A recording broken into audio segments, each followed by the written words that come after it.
आज का हमारा जो टॉपिक है वो है the carbon cycle. Biogeochemical cycles जो हम पढ़ते हैं बायोलॉजी के अंदर और केमिस्ट्री के अंदर, तो उसमें एक साइकिल बहुत इम्पॉर्टेंट साइकिल जिसे हम कार्बन साइकिल कहते हैं वो है। इसके बारे में अगर हम देखें कि कार्बन है क्या, तो कार्बन एक बहुत ही अबंडेंट एलिमेंट है और ये टेट्रावेलेंट एटम होता है हमारे पास, या एलिमेंट होता है, यानी इसकी वैलेंसी 4 होती है। नेचुरली अगर हम इसे देखें तो ये डायमंड, ग्रेफाइट और बकी बॉल्स के तौर पे एग्जिस्ट करता है। और इनके अलावा कार्बन दूसरे एलिमेंट्स के साथ जुड़ के मिल के कुछ मॉलिक्यूल्स बनाता है जिन्हें हम यूजुअली कार्बोहाइड्रेट्स कहते हैं। कार्बन, हाइड्रोजन और ऑक्सीजन उसमें हमारे पास इंपॉर्टेंट कंपोनेंट होता है। ऑक्सीजन जो है वो हो ना हो, कार्बन और हाइड्रोजन ये दो चीज़ें होना जो है बहुत ज़रूरी है।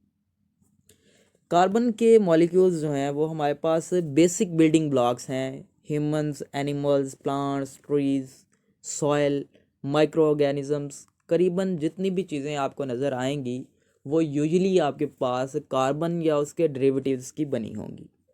फॉसिल फ्यूल्स जिसे हम इस्तेमाल करते हैं वो भी हमारे पास कार्बन के ही बने होते हैं। कुछ ग्रीन हाउस गैसेस जैसे कार्बन डाइऑक्साइड, मीथेन, CH4, इसी तरह मीथेन को हम जलाने के लिए भी इस्तेमाल करते हैं, फ्यूल के तौर पे इस्तेमाल करते हैं। तो ये भी कार्बन के ही कंपाउंड्स होते हैं और ये कार्बन बेस्ड मॉलिक्यूल्स होते हैं। फॉसिल फ्यूल्स भी हमारे पास कार्बन बेस्ड मॉलिक्यूल्स होते हैं, ये कार्बन के डेरिवेटिव्स होते हैं। कार्बन साइकिल जो है वो हमारे पास क्या है, कार्बन साइकिल को अगर हम डिफाइन करना चाहें तो it is the carbon cycle.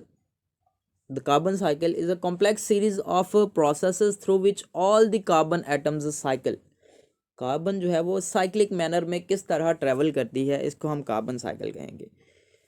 The same carbon atoms in your body today have been used in countless other molecules since time began। यानी जब से ज़िंदगी की इब्तिदा हुई या कायनात की इब्तिदा हुई तब से लेके अब तक जो कार्बन के एटम्स आपकी बॉडी का हिस्सा हैं वो पता नहीं कहाँ कहाँ से होके गुजरे होंगे और बहुत से काउंटलेस मॉलिक्यूल्स का हिस्सा रह चुके होंगे।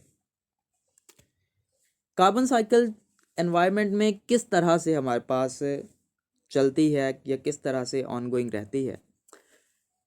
जब हम वुड इस्तेमाल करते हैं, वुड को हम जलाते हैं या उसकी तोड़ फोड़ होती है, बैक्टीरिया उसको गलाते सड़ाते हैं, तो उससे कार्बन डाइऑक्साइड हमारे पास प्रोड्यूस होती है।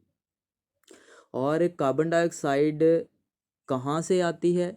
ये आती है हमारे पास उसमें ग्लूकोज या सेलुलोज, जो भी कार्बन के मॉलिक्यूल्स मौजूद थे उनकी ब्रेकडाउन से, उनकी ब्रेकडाउन होती है और कार्बन डाइऑक्साइड प्रोड्यूस होती है। और वो मॉलिक्यूल्स हमारे पास यूजुअली फोटोसिंथेसिस से उस प्लांट का हिस्सा बने थे। जब हम किसी प्लांट को खाते हैं तो बिल्कुल हम रेस्पिरेशन करते हैं, उसमें से हम एनर्जी लेते हैं और जो बाकी हमारे पास प्रोडक्ट्स होती हैं उसको ब्रेक डाउन करके हम कार्बन डाइऑक्साइड में उसको चेंज कर देते हैं, यानी कार्बन में ही हम एक्चुअली इसको चेंज कर रहे हैं। वो कार्बन डाइऑक्साइड हमारे पास दोबारा फोटोसिंथेसिस से किसी प्लांट में चली जाएगी और प्लांट से एनिमल्स में, ये हमारे पास इस तरह साइकिल होती रहती है या चलती रहती है। कार्बन साइकिल जो है ये एक ग्रेट नेचुरल रिसाइकलर है कार्बन एटम्स की। तो हम इसके बारे में मज़ीद जानते हैं नेक्स्ट पेज पे। ये हमारे पास कार्बन साइकिल की एक डायग्राम शो की हुई है कि कार्बन डाइऑक्साइड एटमॉस्फेयर में मौजूद है, फोटोसिंथेसिस से ये प्लांट का हिस्सा बनती है और ऑर्गेनिक कार्बन को एनिमल्स इस्तेमाल करते हैं। एनिमल्स रेस्पिरेशन से कार्बन डाइऑक्साइड प्रोड्यूस कर देते हैं, या अगर वो डेड हो जाते हैं, मर जाते हैं, या उनकी वेस्ट प्रोडक्ट्स जो हैं उनको क्या बन जाता है, उनसे हमारे पास फॉसिल फ्यूल्स बन जाते हैं, या फिर उनको इस्तेमाल कर लेते हैं हम फैक्ट्री, व्हीकल या इस तरह की चीज़ों के अंदर। और फिर उसे हम क्या करते हैं, उससे हमारे पास कार्बन डाइऑक्साइड दोबारा से प्रोड्यूस हो जाती है। प्लांट्स जो हैं वो भी रेस्पिरेशन करते हैं, तो रेस्पिरेशन के थ्रू आपके पास क्या प्रोड्यूस होती है, कार्बन डाइऑक्साइड प्रोड्यूस होती है। इसी तरह ओशन के अंदर हमारे पास डिफरेंट फाइटोप्लैंक्टॉन्स होते हैं। उनके अंदर जब कोई रेस्पिरेशन का प्रोसेस होता है, या एनिमल्स ज़ूओप्लैंक्टन हो गए या एनिमल्स दूसरे मौजूद हैं, उनके अंदर जब रेस्पिरेशन होगी तो वो भी कार्बन डाइऑक्साइड क्या करेंगे, एक्सहेल करेंगे। प्लांट्स की अगर हम बात करते हैं तो प्लांट्स हमारे पास प्रोड्यूसर्स होते हैं। प्रोड्यूसर्स हम उन्हें कहते हैं जो हमारे पास अपना फूड प्रोड्यूस करते हैं और दूसरे ऑर्गेनिजम्स के लिए भी खुराक तैयार करते हैं। कार्बन साइकिल की अगर हम बात करें तो प्लांट्स क्या करते हैं, एटमॉस्फेयर से हमारे पास कार्बन डाइऑक्साइड को अब्जॉर्ब करते हैं और पानी और कार्बन डाइऑक्साइड इन दो चीज़ों का इस्तेमाल करते हुए फोटोसिंथेसिस करते हैं और क्या प्रोड्यूस करते हैं, कार्बोहाइड्रेट्स या ग्लूकोज प्रोड्यूस करते हैं और oxygen as a by product हमारे पास प्रोड्यूस होती है। ये पॉइंट नंबर 3 अगर आप देखें, in the carbon cycle plants absorb take in carbon dioxide from the atmosphere and use it combined with water they get from the soil. We make the substances they need for growth. To make the substances they need for growth.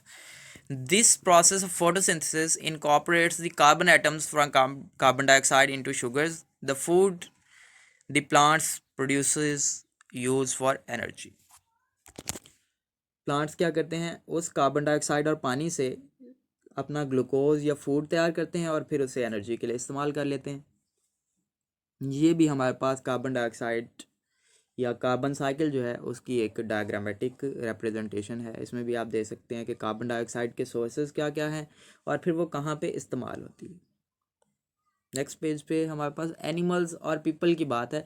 Animals या इंसान जो है हमारे पास ये consumers के ज़ुमरे में आते हैं, यानी ये प्लांट्स और प्लांट प्रोडक्ट्स या दूसरे एनिमल्स को खाते हैं या उनसे फूड लेते हैं।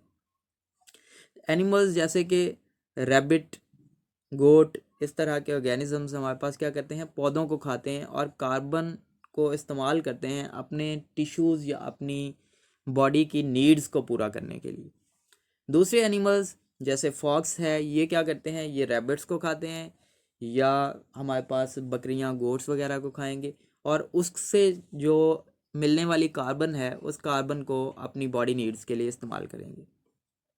पॉइंट नंबर 3 पे अगर हम देखें तो उसने बताया these animals return carbon dioxide into the air when they breathe which is part of respiration. जब वो फूड के तौर पे उस चीज़ को खाते हैं तो उसमें से रेस्पिरेशन के बाद हमारे पास कार्बन डाइऑक्साइड प्रोड्यूस होती है और उस कार्बन डाइऑक्साइड को वापस एटमॉस्फेयर में रिलीज़ कर दिया जाता है। और जब लोग फॉसिल फ्यूल्स को बर्न करते हैं जिसे हम कंबशन कहते हैं तो उस वक्त भी हमारे पास कार्बन डाइऑक्साइड जो है वो क्या होती है, प्रोड्यूस होती है। और एनिमल्स जब मर जाते हैं तो कार्बन डाइऑक्साइड उनकी डिकम्पोजिशन से भी हमारे पास प्रोड्यूस होती है और वो दोबारा एटमॉस्फेयर का हिस्सा बन जाती है। इसी तरह बैक्टीरिया की अगर हम बात करें और फंजाई की बात करें तो ये हमारे पास डीकम्पोजर्स कहलाते हैं और डीकम्पोजर्स का काम होता है कि डेड ऑर्गेनिजम्स की बॉडी को डीकम्पोज कर देना, तोड़ फोड़ देना।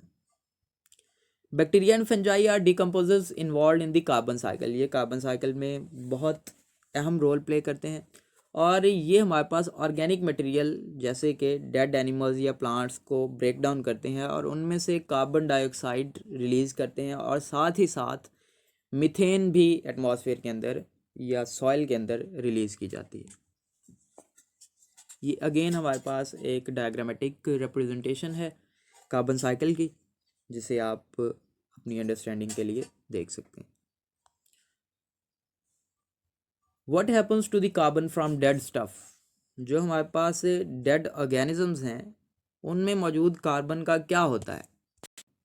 बाज़ दफ़ा ऐसा होता है कि जो हमारे पास माइक्रो ऑर्गेनिजम्स हैं या डिकम्पोजर्स हैं वो ऑर्गेनिक मॉलिक्यूल्स को तोड़ नहीं पाते और वो बहुत ज़्यादा अरसे तक वहीं पे ज़मीन में दबे हुए रह जाते हैं। तब क्या होता है, तब हाई प्रेशर और हाई टेम्परेचर पे जब ज़मीन के अंदर दबे हुए रह जाएंगे वो ऑर्गेनिक मॉलिक्यूल्स, तो वो हमारे पास फॉसिल फ्यूल्स में चेंज हो जाते हैं इसे हम कार्बनाइजेशन का प्रोसेस कहते हैं। तो इसमें हमारे पास जो सोर्स है कार्बन सोर्स, वो कार्बन सोर्स हमारे पास डाइड ऑर्गेनिजम्स होते हैं जो एक लंबा अरसा पहले मर गए थे या जिनकी डेथ हो गई थी।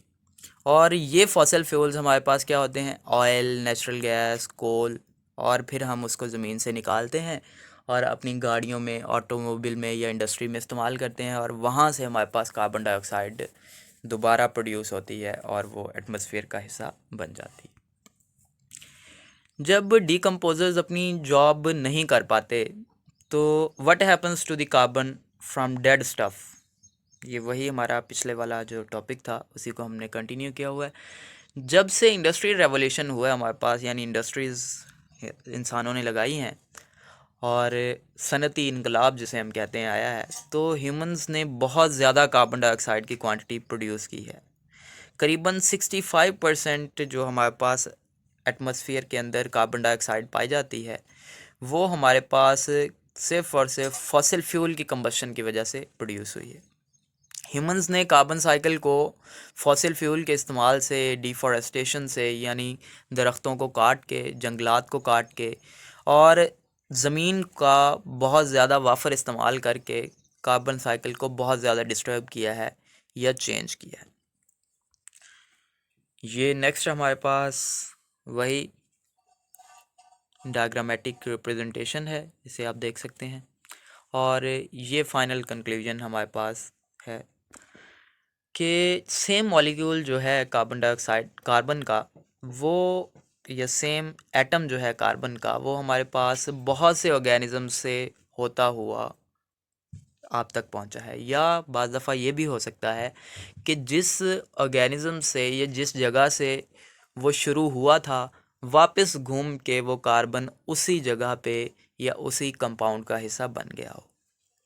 तो ये एक बहुत ही हैरानी वाली बात है हमारे पास कि कार्बन के एटम्स या सेम एटम्स जो हैं वो कई लाखों करोड़ों दफ़ा रिसाइकिल हो चुके हैं। जो हमारे पास फैक्ट्स टू नो हैं वो ये दो हैं कि when we burn fossil fuels we put carbon dioxide back into the atmosphere. जब हम फॉसिल फ्यूल को बर्न करते हैं तो जो कार्बन डाइऑक्साइड एटमॉस्फेयर से लेके उस फॉसिल फ्यूल का हिस्सा बनी थी, हम उसी कार्बन डाइऑक्साइड को या कार्बन को वापस एटमॉस्फेयर को वापस कर देते हैं या एटमॉस्फेयर में भेज देते हैं। Too much carbon dioxide in the atmosphere can lead to an increase in the earth temperature, also known as global warming. Global warming जो है वो कार्बन डाइऑक्साइड और मीथेन, अगर हमारे पास उसकी कॉन्सेंट्रेशन ज़्यादा हो जाए, नॉर्मल कॉन्सेंट्रेशन जो है कार्बन डाइऑक्साइड की वो 0.03 टू 0.04% है, और अगर इससे ज़्यादा हमारे पास इसकी कॉन्सेंट्रेशन हो जाएगी तो टेम्परेचर जो है, एवरेज टेम्परेचर अर्थ का, वो राइज़ हो जाएगा। और इसी तरह अगर कम कॉन्सेंट्रेशन हो जाएगी तो एवरेज टेम्परेचर हमारे पास फॉल कर जाएगा। तो ये नॉर्मल कॉन्सेंट्रेशन जो है कार्बन डाइऑक्साइड की, ये बहुत ज़रूरी है। अगर ये नहीं होगी तो हमारी अर्थ जो है वो सरवाइव नहीं कर पाएगी। आज की वीडियो देखने के लिए बहुत शुक्रिया। अगर आप ऐसी मज़ीद वीडियोज़ देखना चाहते हैं तो हमारा चैनल सब्सक्राइब कर दें। अल्लाह हाफ़िज़।